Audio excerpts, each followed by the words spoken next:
From the archives of the greatest dramas in radio history, we proudly present Hollywood.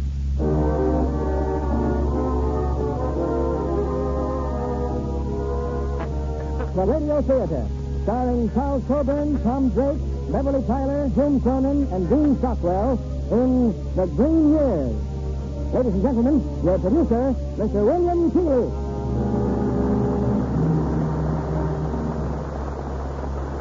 Greetings from Hollywood, ladies and gentlemen. Tonight, another MGM picture. An outstanding favorite is being presented on the stage. A thrilling drama that will live forever in our hearts. It's A.J. Cronin's masterpiece, The Green Years. And we are fortunate indeed in bringing you the original motion picture cast. Charles Coburn, Tom Drake, Beverly Tyler, Jim Cronin, and Dean Stockwell. It's curtain time, and here's the play millions of you hope to see, The Green Years. Starring Charles Coburn as Grandfather Gow, Tom Drake as Roby, Beverly Tyler as Allison, Jim Cronin as Mr. Lucky, with Dean Stockwell as the boy Roby.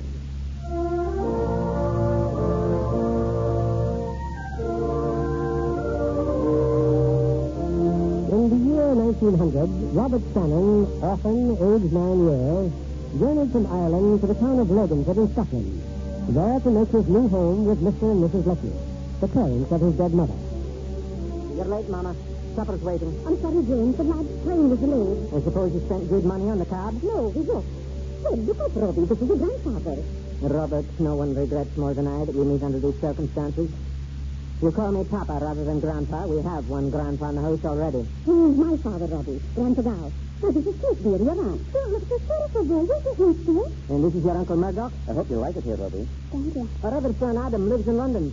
A very successful insurance broker, Robert. Look, it's hard for you, boy, coming to know us all at once. You'll feel better after supper. Sit down. Oh, Heavenly Father, you've blessed me with this new responsibility, my grandson, Robert. You know, Lord, how his mother deceived me and married a wild, irresponsible Irishman. Not even at the face of his household. Help me to carry this extra burden and deliver him from deceit, wild ways, and extravagance. Amen. Pass your plate. Boy has no belongings, Mama? Nothing. Only a tricycle coming from Dublin to carry it. A tricycle? That improvident Irishman. Oh, that a daughter of mine had run off with a man who'd leave nothing but a tricycle. Papa. Well, he's the boy, then, you see. It's decent. Today's Friday. The boy's not of our faith, Papa. Oh, aye. It's just that I'm not hungry. I'll take your meat, then. Waste not, want not. Where will you be sending Roby to school, Papa? It's the elementary, of course. That is the truth. It's bad enough I have to teach him. I'll hear no reflections, Kate, on a school that pays you 16 shillings a week. Why can't he go to the academy? The laddie comes to us with no money. But with a friend, Mr. City. You don't want to be a sister person paid into sanitation or you like me. Appearances. Aye, that's right. Well, Robert will go to the academy. Well, Daddy, have you nothing to say? Can't you? Tired. He doesn't want to eat. Let him go to bed. Have you decided where he's to sleep? I still think Grandma Lecky's room would be best. My mother pays good money for her room. She'll be home tomorrow, and you know she dislikes surprises. We'll sleep with Grandpa Dow then, Robbie. Get a bag, boy. It's a nice room at the end of the hall. So you'll be Robert Shannon. Aye, there could be more of you. Yes, Grandpa. The pity you don't have my hair. Your mother had my hair. You were lucky. If there's one thing I cannot abide, it's a crying laddie. Well, what might you be wanting? I said I was to sleep with you. Sleep with me? Well, is it your expectation to sleep with your clothes on? Get undressed.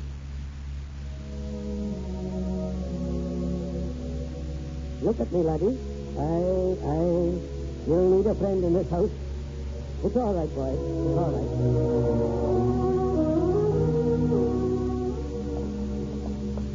Come along, Robbie. It's a fine, bright morning, and I'm taking you with me to my lawyer. On business. Business, Grandpa? Aye. I'm off to see my lawyer. You touch it, please. You don't know. You don't touch it. I can't. Papa says you can't smell it. What's that? He says you can spell it for me. Someday, Robbie, I shall take this Lecky in these two hands of mine, and I shall... Oh, good morning, Mr. Dow. Ah, Mrs. Bosom. What a picture you make, madam. The sun shining like golden hot springs through your radiant hair. Have you had the honor of meeting my great-grandson, Robert? Robert? Your grandpa's a poet. And who wouldn't be but privileged to greet such loveliness of the morning? Be off with your candy, Dow. Take my advice, Robbie. Enjoy the ladies. The human race's better half. Leave a body coming through the eyes. Leave a body. Come in, Dandy. Come in. I'll give about a minute, Robbie. Sit down there. Yes, Grandpa. I gave you 6 documents to copy, Dandy. Go. Are they ready?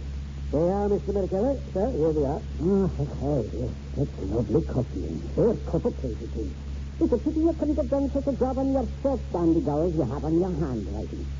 Well, I'll credit this work to the rest. Could you be letting me have, say, perhaps half a crown, sir? And what would I tell your son-in-law, Mr. Lucky? You know the arrangement. The money I pay you to copy my legal papers goes to pay the premium on your life insurance. I know, but perhaps it's soon. I see through your dandy demon rum. No, not a penny. No, out with it. Robbie, come here. Lad, this is Mr. Merkeller. As fine and generous a man as you'll ever know. May I present my great-grandson, Robert? If you're ever in trouble, and heaven help us, you probably will be, why, you'll know who to come to. Thank you, sir. Dandy, I find there's a little item of half a crown due you after all. Yeah, it's a trivial matter, lawyer. Thank you, sir, and good day. Goodbye, Robert. Goodbye, Mr. McKellar. That's strange. I never noticed that establishment before. What establishment, Grandpa? Across the street there. What does that sign say, laddie? The Premier Arms. Good day, Oh, bless me. Obviously a place of refreshment. How would you like a nice glass of bubbling lemonade? Oh, thanks, Grandpa. Excellent. I'll fetch you one. And then you can play. Yonder's the village green, see? Aye, there's a lucky boy. Lemonade and lassie. What more could you ask? Hello. Hello. What are you doing? I'm waiting for my cousin. I'm going to my grandpa. What's your name? Robert Tanner. I'm new here. I'm Allison too. What are you going to do when you grow up? I don't know. Do you? Of course. I'm going to marry a fine man and have many fine children. Oh, where's my cousin now? Who are you talking to, Allison? Who's the new boy? This is Louisa. She's my cousin. What's in your room, Gillette? It's Louisa's daughter. Oh, you're talking, aren't you? Yes. Come on, Allison. Keep talking. But that's all right. I said come on. You'll take some for that.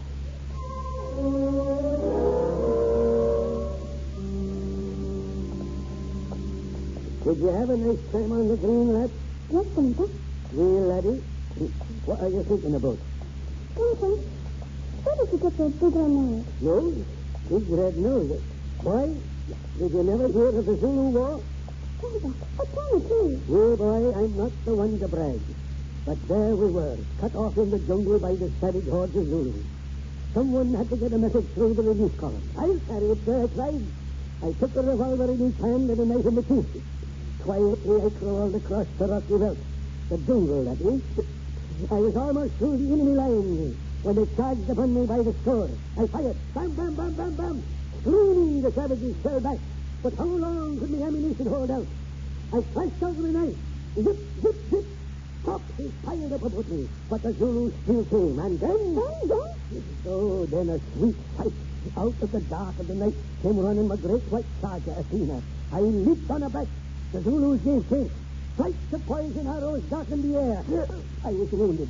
I clung to my horse. Oh, that magnificent animal. He carried me to the relief column. Shaken, bleeding, breathless, I fell into their arms with my message. The flag was saved. You knew what I knew, Grandpa? Well, they seemed to think so when the Queen, God bless her, decorated me at Balmoral Castle. But Grandpa, how did you get those big red nose? A poison spear, lad, a direct hit. Grandpa, oh, how wonderful. Where's me again? Some other day, laddie, and there will be others. It's you and me together, my boy, in whatever the difficulty. Yes, Grandpa. And we're in difficulty this very moment. Yeah? Look up the street, Ruby. Your grandma let me come home.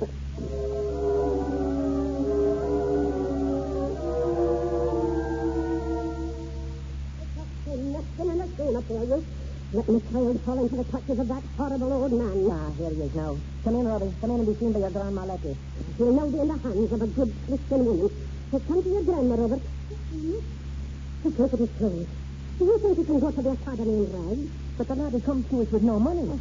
You're no suggesting I buy his clothes, are you? You're my son, but you're a tight-fisted, penny-pinking miser. Here, boy, here's a ticket. Thank you. Quick now, laddie. Don't run. They'll last longer, that way. So, you've been seeing up to your grandpa go. Yes, Granny. He told me about the Zulu War and how he got his secret nose. The Zulu War. He was sitting on the nose of a spear, a poison spear. Aye, Dick and rum it was. Come on, lads. First thing I'll do is measure you for a new suit. But, Granny, how do you make a suit when you know how to run your petticoats? Oh, never fear, boys. If I make up just grand. It's the color, Grandma. It's green and those flowers. You'll not notice the flowers when it's done. Bedtime now, Robbie. Good night, Granny. Where are you going? The grandpa's room. You're sleeping with me, Robbie, from now on. And there's a thing or two you should know about that man. His jewelers indeed. That man's never set foot 50 miles from here. He's cadged for pennies all his life. He's charged from every situation he's ever held. Grandma, no. He's supported, like you said, by the charity of my son. But never fear. You're out of his influence now. No, into bed. I've got to get to work on your new suit.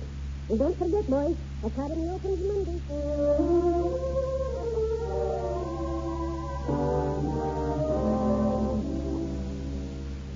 Get home from school early, Robbie.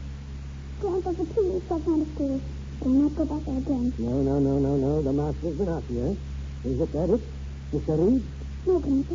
It's the suit. The other boy. Well, now, since Grandma Lexi thinks so much of you, isn't she the one you should be running to? But it's too bright. It's not near this suit. A green suit with flowers. Lady, you cannot blame the boys for laughing. But on the other hand, you cannot have them laughing at you. Now, will you do what I tell you? Listen, Grandpa, I promise. And who is the strongest, the most stubbornest, and the most independentest boy in the class? Gavin Blair. Well, then, you must meet Gavin Blair. Grandpa, he's the only boy who leaves me alone. If you want to get on top, you must remove the top men. You'll fight this Gavin Blair and you'll lick him. Grandpa, I can't fight him. Then I must write Mr. Reed and implore his protection of my weak little grandson. No, Grandpa, no. Well, then? But I don't know how to fight. What a lucky boy you are. Here I am, the man who stood toe-to-toe with Billy the Butcher, winner of the famous 84-round bare-knuckle fight to the finish against Terrible Terry. You, Grandpa? Well, no, Billy the Butcher. But who held his coat, Come on, boys. Up with your fist. Chin down, lead with your left. We'll show this Gavin Blair. Aim at my nose now, boy. Aim at my nose. Grandpa, your nose. It's all right, Dad. It's all right. I permitted you to strike me. And now you understand the importance of ducking. Well, come on, Robbie. Try it again.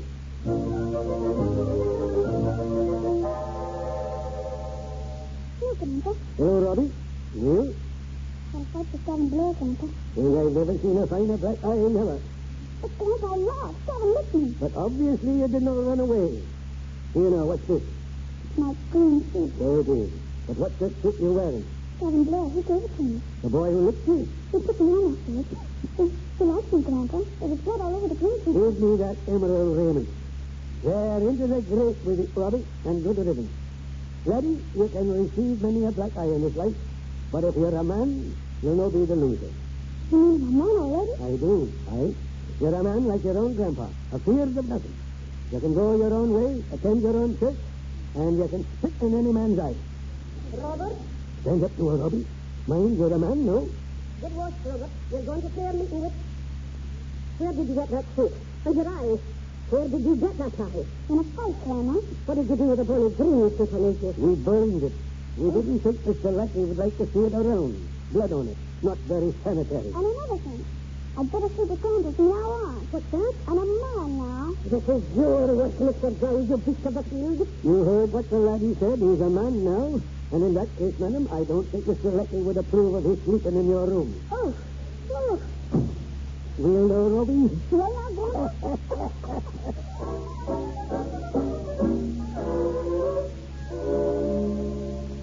What is it you want, Robert? Can't you see I'm reading? Robbie, dear, the superintendent of sanitation had an attack of gallstones. Now, who knows? One of these days, Papa may be wearing a double brain on his cap. And if that's what happens, Papa must be left to do his studying in peace. I need to speak to Papa first. I need 15 shillings. We'll talk of it so much. 15 shillings. Robbie, what for? Well, now, you see, My burden. My responsibility. You see this book? An encyclopedia of sanitation for which I had to pay 21 shillings. And now you ask me for 15 more. I need to buy a suit. Everyone else will have one. Everyone can. Can you make us 15? Robert, I've been tolerant. I've let you attend the Church of Rome without interference or reproach. I'm a liberal man. But liberty can go too far. And when it starts costing money, I'm against it. I'm sorry I bothered you. I wish I had the money to give you, boy. You see, Robbie, it's a very difficult thing. I live in the house of Mr. Lucky, and I pay no money for the rare privilege. I earn money copying papers for Mr. McKellar, but it all goes to pay my life insurance. I never see a penny of it. Please, Grandpa. It was explained. But it's important to get the new suit, so you could change your face. Why don't you go to the established church? Grandpa, I couldn't. Your grandma Letty would just love you if you did. There's no sense taking the hard way. I believe I explained to you, Grandpa. If you'd said anything else, I'd have disowned you. Robbie, I'm a sinful and irreverent man with little interest in any church. But before I see you done out of your suit, I'll burn the town of Loganport.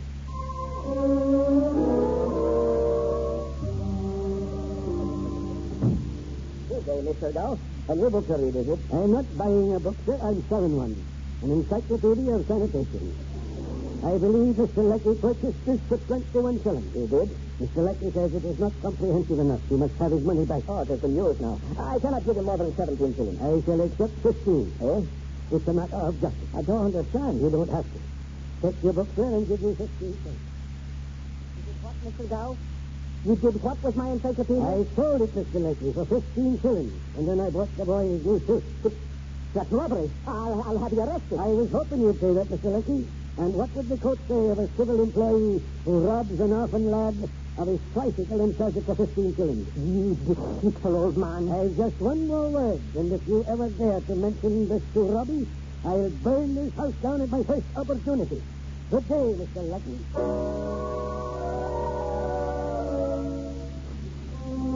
I made my first meal this year. Grandpa got it at the congregation. I didn't know I planned, but I did. He looked very happy. I can see it's taking a present of this diary.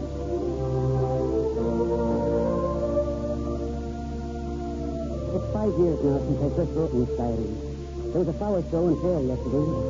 Allison P. sang. Later, Gavin and I danced with her.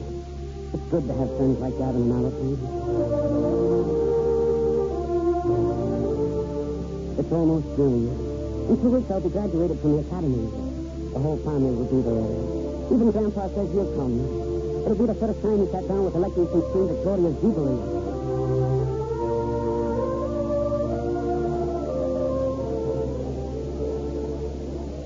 And now, parents and friends, as we conclude our graduation exercises, it is with considerable pleasure that I make an award to our outstanding students. In my 11 years at the Academy, not a single student has warranted this prize. Now, at last, Loganfoot possesses a young scientist, who, I prophesy, someday will be a great doctor. For Mr. Robert Cannon, the Special Medal in Science. Thank you, Mr. Reed. Good work, Green Britches. Good luck.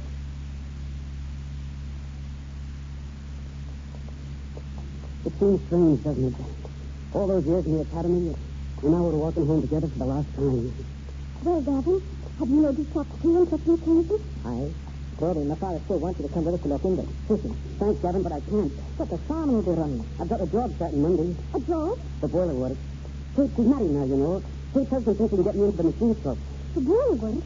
Oh, Roddy, what's the matter with you? There's no chance at all you'll be coming to the university. No, Gavin. When do you leave for Los Angeles? Tomorrow. Well, here's the big. Good luck to you, Roddy. To you too, Alice. Thanks. Goodbye, Gavin. I'll write to you. You've missed me. Aye. It's a bunny now. Aye.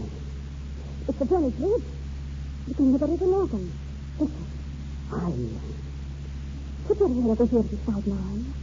Listen hard. It's such a romantic thing. Aye. Aye, they tell me there's a second worker port on that river. Roddy, isn't there a chance in the world that you can go on with your studies? Mr. Reed thinks you're going. It never even occurred to him that you wouldn't. I have obligations, Allison. The Leckies aren't rich. Well, they're not poor, but they're so poor. I guess it's the same. Oh, you're the most exasperating person I ever knew. It's your bound to be a doctor. You know it's Roby, but no, it's the boiler work. Just because it's interesting. Oh, to be a doctor. To have a laboratory of my own. Well, at least you're not going away. No. I'll study my singing here in Loganfoot for a while anyway. The moon is rising. My mother says that in Scotland, not even a moon is doing. Now, what do you mean by that? Don't you know? And he, the cleverest boy in Logan City? Allison, He was a child. I mean, would it be all right? Could I put my arm about you? We can do it, Rosie. It is a bonny night. I know. A bonny night.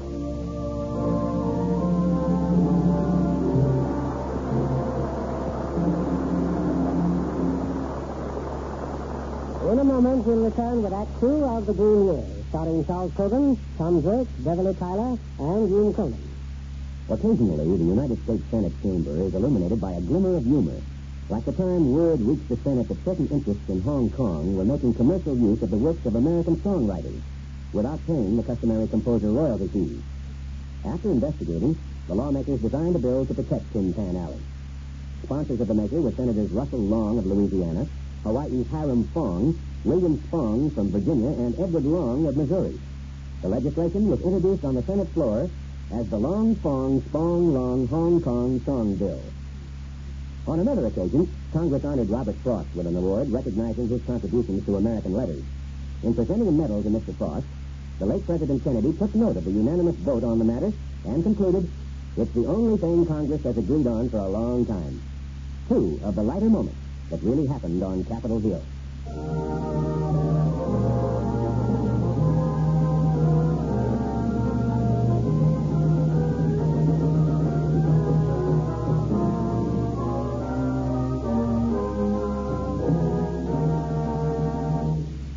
Act 2 of The Green Year, starring Charles Coburn as Grandfather Gow, Tom Drake as Wilbur, Beverly Tyler as Allison, and Gene Cronin as Mr. Leckie.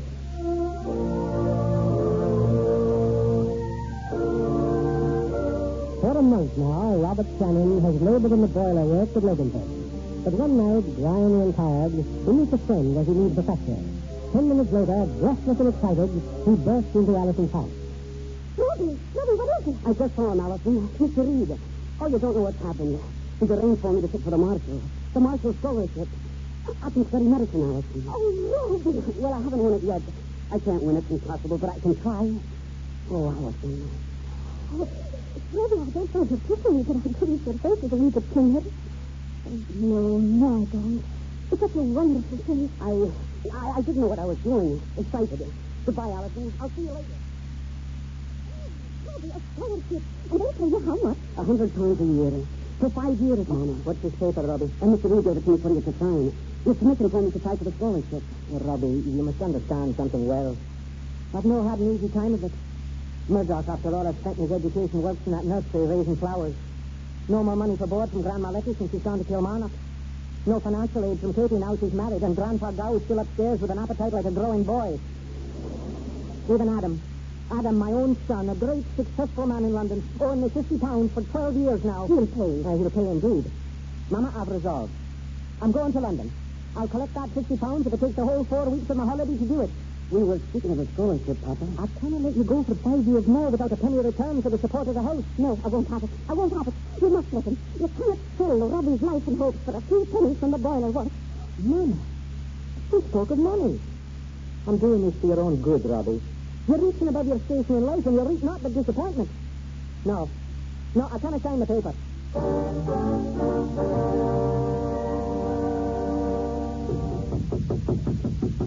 Come in. Are you Mr. Jason Reed? I am. Sit down, Mr. Gow. Mr. Reed, I'm not merely Robert Shannon's great-grandfather. I'm a defender of the rights of man. I tell you, sir, when a man thinks low enough to deny these rights, I protest. And if you are among these worms who would deny the boy an education, I tell you I shall not stand by and countenance such a sin. And I must tell you, Mr. Gow, that the laddie cannot be entered for the scholarship only because Mr. Leckie had denied permission. Then we'll enter him on the quiet. The entry must be signed by his guardian. I'll sign it. Mr. Gow, have you lost your wit? I still have the wit to sign my own name. Under that fool Leckie's nose? I'll send Leckie away. I might even send him to London.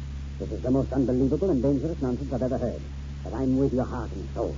Here, take these books, Robbie. Let him start with these till Leckie goes to London. Now, off with you. Mr. Reed, we're a mind like ours. We'll tear him to pieces. I'm going to London this Papa. I've made up my mind. Oh, Mama. And you have nothing to interfere with your studying for the scholarship, because I'll see to it you don't come back till the middle of August. Mama, Who told Ah, you? never mind. Good luck, Robbie, dear.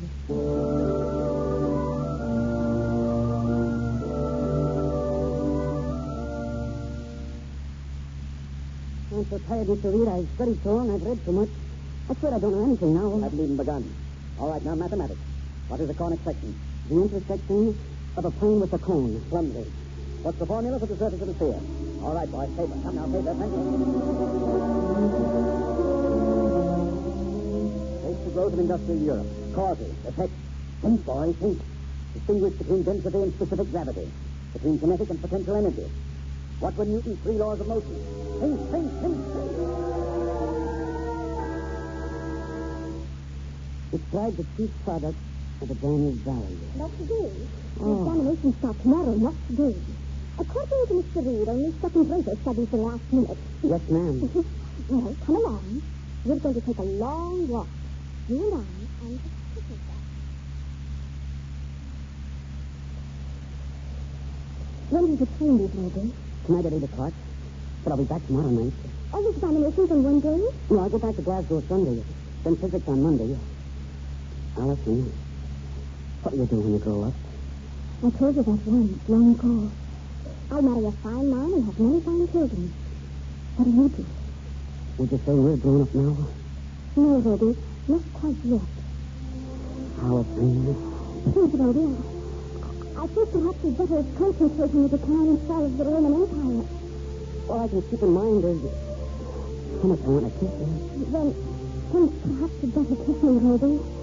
I suppose. Oh, my Roby. You'll win the scholarship, you will. I love you.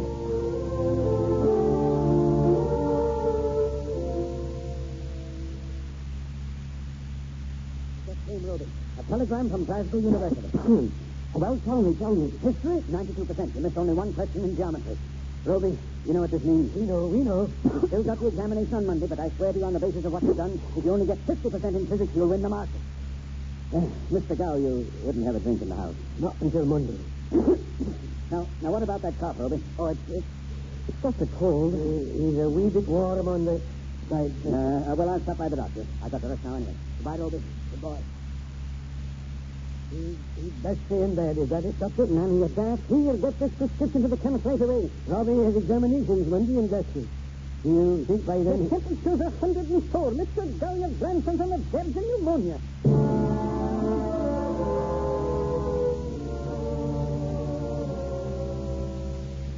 How are you feeling, Roby? Oh, I'm fine, Mr. Reed. The doctor said I could go off today. 10 days I've been in bed now. Yes, boy, I know. Roby, I wrote to the university. I asked if you may take your examination when you've recuperated. Mr. Reed, well, why didn't you tell me? Because they've refused. I went myself to Glasgow yesterday. I went down on my knees to them. If any consolation, they've ranked you second. Oh. Thank you, sir. I begged them to give you an average on your physics, but no. No, they're guided by rules and not by justice. Well, you're young. Something else will turn up. There's Allison here. She wants to see you. Roby? Take care, laddie. Allison, you know. Yes, Roby, but there's more bad news. Dad in jail. But what's happened? He was coming to see you, Roby. He's hiding ill. He was running for the train. He slipped. He's dead, Fred. Dead? Daddy? Roby, where are you going? Roby!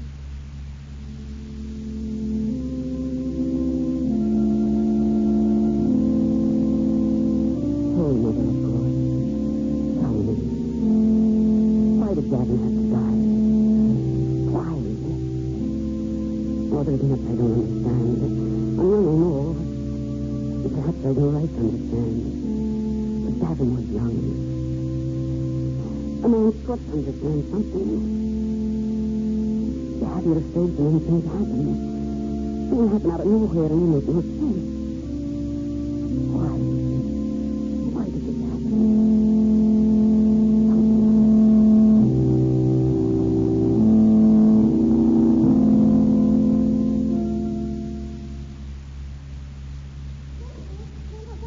Come in, Allison, come in. Grandpa, Roby's coming to the concert tonight, isn't he? Is it likely he'd miss it with you, I suppose? As a matter of fact, he's coming as my guest on his money. As a music lover of long standing, I shall never allow myself to miss a rendition of Hamlet's Messiah. Handel is right. Well, that's what I said. Grandpa, there's a famous teacher coming to the concert. If he likes my voice, Mother will insist on my going to the conservatory at Edinburgh. Oh, I don't want to go, Grandpa. I don't want to leave Rosie. You'll be coming back, Lassie. But he's the one that should be studying, not I. Oh, Grandpa, what a fine doctor he could be. And when I think of him down at that boiler works, There's things, Lassie, that no one can stop, good or bad. But what about Rosie? Don't tell him till the concert's over. You know, who knows? Perhaps you'll make such an eternal mess of it, there'll be nothing to worry about.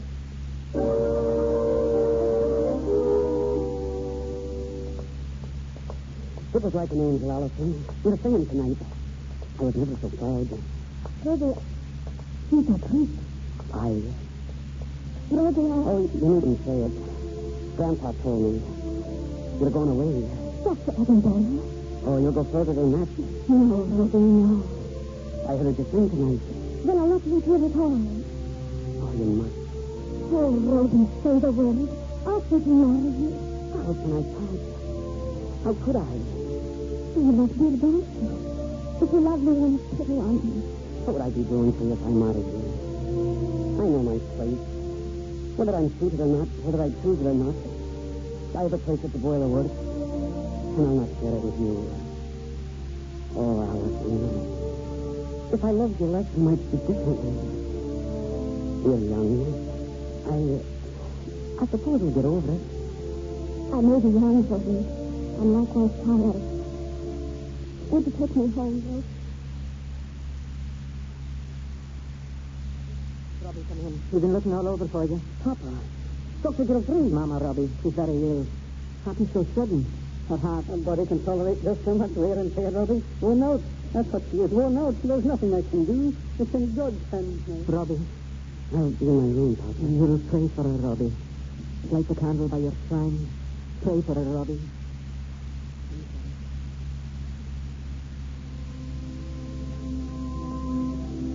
I've doubted my Redeemer. Forgive me. Punish me, Lord, but not Mama. Never doubted it. Oh, let her live in health and peace. I ask you. I make this bargain. Let her live and I'll never doubt again. Never. Robbie, she's gone, lad. She's gone and left me.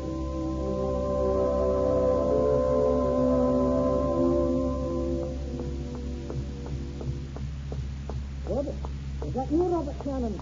Yes, Father Oates. I was just coming to your house, lad. I heard Mrs. Leslie was ill. She's dead. God rest her. Robert, what's that you're doing? All my life I've worn this, but I'm throwing away now. I'm weary and metal. This may be God's way of testing you, of showing you the way you must go. What way? Into the priesthood, my son. If God didn't want me to be a doctor, it's too late to oblige him by being a priest. It's never too late to turn to God.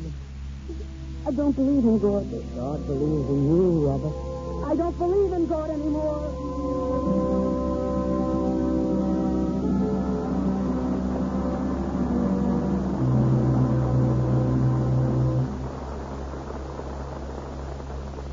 In a moment, we'll return with the third act of The Green Year, starring Charles Coburn, Tom Drake, Beverly Tyler, and Hume Cronyn.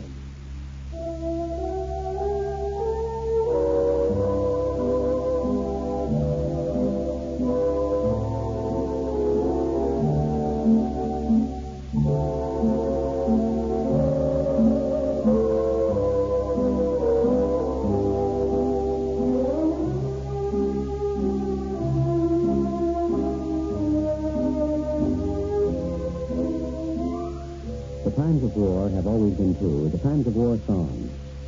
Anti-enemy songs, patriotic songs, cheer-up songs, satirical songs, and, of course, tender songs. One of the greatest songs to come out of World War I falls into the last category. The ballad, Till We Meet Again, written by Richard Whiting. When he first wrote the song, he was so dissatisfied that he threw it away. Fortunately, his wife had faith in her husband's ability, so she retrieved the manuscript and sent it off to the publisher. Since that time, the song has sold more than 11 million copies in one form or another. Whiting had other famous offsprings, of course. Sleepy Time Gal, Ain't We Got Fun? Louise, popularized by Maurice Chevalier. Not to mention his own vocalist offspring, Margaret Whiting. But it's Till We Meet Again, which has left its mark on the musical and non-musical world. So aptly was the bittersweetness of parting, captured by Richard Whiting.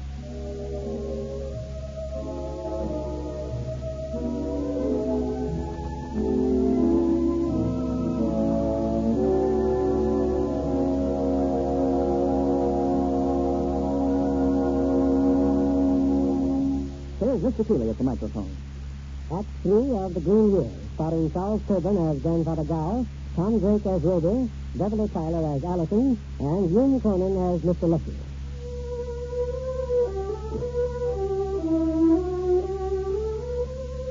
All in a few months, Robert Shannon's modest world has crashed down about him. One disaster after another. Morose now and silent, ignoring everyone, even Grandpa Gow, Robert works on in the family, sharing a word for his family only when he comes home at night for supper. You're late, Ruby. Am I? It isn't enough in my old age to have to come back here. No, I must care for a house full of men who come late to me. There's Mother. We won't wait for him. We'll eat. And that old man upstairs, what of him? I'll take him his tray. No, you'll not. You eat downstairs with the rest of us, or he'll not eat at all. Sit down. You're late, Murdoch. Where's Grandpa? He's in his room. Are you sure? Look at this. Grandpa's hat. His hat. Found floating on the common pond. I'll look upstairs. Grandpa! They found his coat by the footbridge. Went to see him last. I don't recollect Murdoch. The man avoids me. The common pond, did you say? Murdoch, is it possible? I say anything was possible the way he's been treated. Yes, Ruby. Well, his bed's not been slept in. He's on my noggin him day and night, and you threatened to send him to the workhouse. Workhouse? Papa wouldn't do that. And what do you know about it? When have you been home, safe to eat and sleep? Well, I support him. I pay his keep. Papa's got no right. Why, you pay his keep, but you treat him like a stranger. Like you treat everybody since Allison went away. Murdoch, you think he'd... Why would he wish to live any longer? No, he's been after the misery of the place. He's been looking forward to the flower show and the fair. He thinks my coronation for his own. I just don't know. Well, I do. There's no splitting. We must wire for Adam. First thing, devoted to the old man he was. And he knows all about the insurance. Robbie, where are you going, boy? I'm going out. You'll send that telegram for me. I'll send it, Papa. If I don't find him...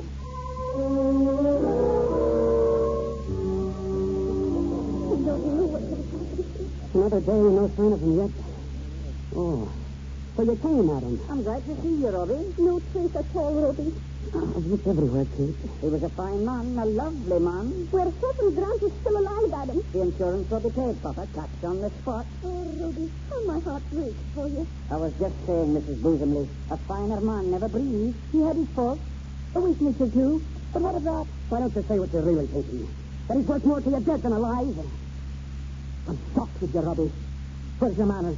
Papa, Mr. McCallister. Oh, Lawyer McCallister. Come in. The police just outside the door here, Mr. Lucky. They'd like to speak to you. The police? Aye. They found Dandy Gow. He's been in jail. Bring him in, Constable. It's Grandpa. In jail? Mr. Gow. Mr. Gow, you're intoxicated. I am, Mr. Lucky. Robbie, lad, and Mrs. Boozemley. He walks in beauty like the night, of cloudless climes and starry skies.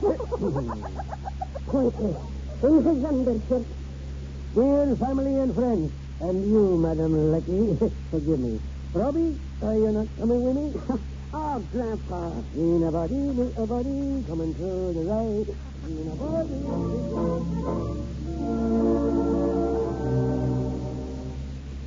Good morning, Grandpa. Here, your medicine. Why can't you content yourself with beating me to death? Now get out of my way. I'm getting up and getting dressed. You're staying in bed? Do you think there's going to be a flower show and an affair in Loganford and me not in attendance? You know what the book has said. You know, it's words like the last one you'll meet with a maker. That will be an embarrassing meeting for both of us. And, Grandpa, you've got to keep off the whiskey. On my honor as a gentleman, Robbie, why, I've not had a drop for days. Except for that bottle under your mattress. Hey? No, I'll stay home with you, Grandpa. Go on. No. Go on and enjoy yourself. No, I'll keep you company. I won't go. If you stay in this house, I'll never speak to you again. Get out. Just leave me here to die all by myself.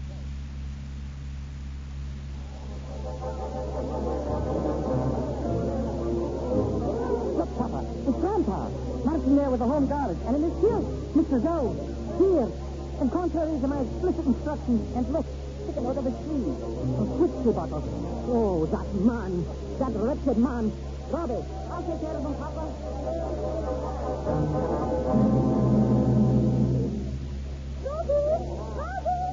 Allison, what are you doing here? Away from Edinburgh. If you'd answered my letter, you would have known where it brought me. Well, anyway, I'm glad you're back. It's only for the days. I couldn't miss the train. Neither could Grandpa. You here? Yes, and I've got to find him. Allison, where can I see you in a few minutes? I'll be here, Rosie. I'll get Grandpa and take him to Murdoch. I'll be right back. Step up, laddie, step up. Have a glass with your grandpa's friend. Grandpa, put your glass down and come here. Grandpa, Allison's here. Aye? Can I trust you just for a few minutes? Why, laddie, for eternity. Grandpa, how do you do it? Do what? I'm 18 years old. Compared to you, I'm an old man. How do you do it, Grandpa? I'd like to know. You're in the green years, Robbie. You suffer the critical disease of being young. The Lord deliver me from ever having to go through that again. Well, go on, find your lassie. I'll not budge an inch. No. We'll go to Murdoch. You got a stroll at the flower exhibit. Get me one of Murdoch's carnations, Robbie, will you? I don't feel well. You won't see me this favor? Robbie, I'd like to, laddie, but I don't think I can. Robbie. Grandpa. Grandpa!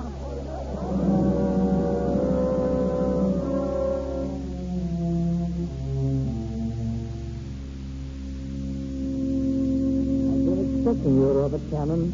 I knew one day you'd be back in church again. He's dead, Father Rose. My great-grandfather. Yes, lad. I hear. He was a man of many follies, but he was incapable of meanness. He never bargained with God. He could do things because he enjoyed doing them.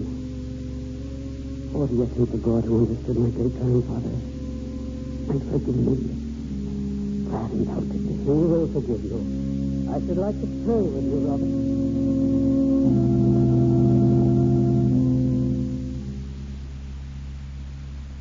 Maleki, Papa, Katie, Murdoch.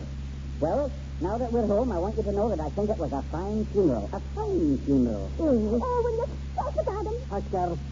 Yes, Adam. Expensive. But tasty. May I come in? Mr. McKellar, make yourself comfortable. Don't leave, Rosie. Yes, this hardly concerns him. We're about to take up the matter of the will. If you'll excuse me, I want the entire family present. Now, according to my figures, the insurance comes to a matter of £658, 12 shillings and sixpence. And the round number. Exactly. We must say it proper. He was a fine man. Oh, aye. Sit down, Robert. You respected him before he died. You might respect him now. I'm going to read the will. But there's no need, sir. We all know what's in it. It's a very simple document. He left all he possessed, the insurance, that is, to your late wife. And in the event of her death, to her executor, yourself. That's proper. There's a codicil, however. The codicil was drawn shortly after Robert Shannon failed his examinations for the university. Sandy Gow left everything he possessed to Robert Shannon. He was insane. He was as sane as I am, saner. Could he do that? It's not legal. It is legal if it's round, Papa, and I'm black. I'll take it to law. I'll take it to law. Do so, Mr. Letty. I do so, and I promise you I'll fight you in the county court. I'll fight you in the high court. I'll fight you to the floor of Parliament itself. Robert, it was Gandhi Gow's hope that you'd spend some wisely on your education. But I seem to mind in saying, a sort of afterthought it was, that if you preferred to invest it in wine, women, and song, that was your privilege. Oh, that's fine. That's